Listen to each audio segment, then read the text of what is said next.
త్రాగునీటి సమస్య తలెత్తకుండా ముందస్తు చర్యలు చేపట్టాలని కలెక్టర్ ఇలా త్రిపాఠి అధికారులను ఆదేశించారు.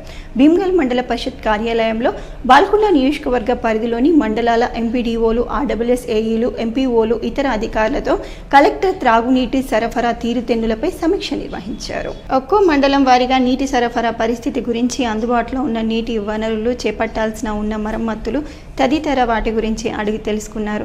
వేసవి సీజన్ను దృష్టిలో పెట్టుకుని త్రాగునీటి సరఫరా వ్యవస్థను క్షేత్రస్థాయిలో సమగ్రంగా పరిశీలన జరపాలని కలెక్టర్ సూచించారు.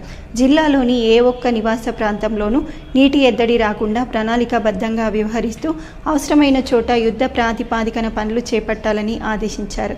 పనులు చేపట్టడానికి ముందు స్థానిక ప్రజాప్రతినిధులను సంప్రదించాలని సూచించారు.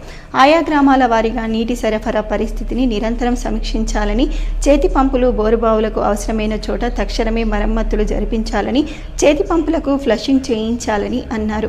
జూన్లో విద్యా సంవత్సరం ప్రారంభమయ్యే అవకాశాలు ఉన్నందున హాస్టళ్లు, రెసిడెన్షియల్ స్కూళ్లకు నీటి సరఫరాలో ఇబ్బంది తలెత్తకుండా చూడాలని తెలిపారు. నివాస ప్రాంతాలతో పాటు అన్ని అంగన్వాడీ కేంద్రాలు, పాఠశాలలు, సంక్షేమ వసతి గృహాలు, గురుకులాలను సమృద్ధిగా శుద్ధి జలాలు సరఫరా అయ్యేలా చూడాలని తెలిపారు.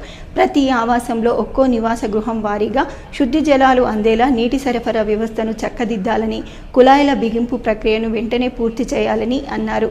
పల్లె, పట్టణం అని తేడా లేకుండా అన్ని గ్రామ పంచాయతీలు, మున్సిపల్ పట్టణాల్లో త్రాగునీటి సరఫరాపై ప్రత్యేక దృష్టిని కేంద్రీకరించాలని, ఎక్కడైనా లోపాలను గుర్తిస్తే వెంటనే వాటిని సరిచేయాలని తెలియజేశారు. ఈ సమావేశంలో Armoor sub collector Abhigyan Malaviya, RWS SC Rajender, DPO Srinivasarao, mission Bhagiratha AE Rakesh, నియోజకవర్గ పరిధిలోని మండలాల ఎంపీడీఓలు, ఏఈలు, ఎంపీఓలు తదితరులు పాల్గొన్నారు.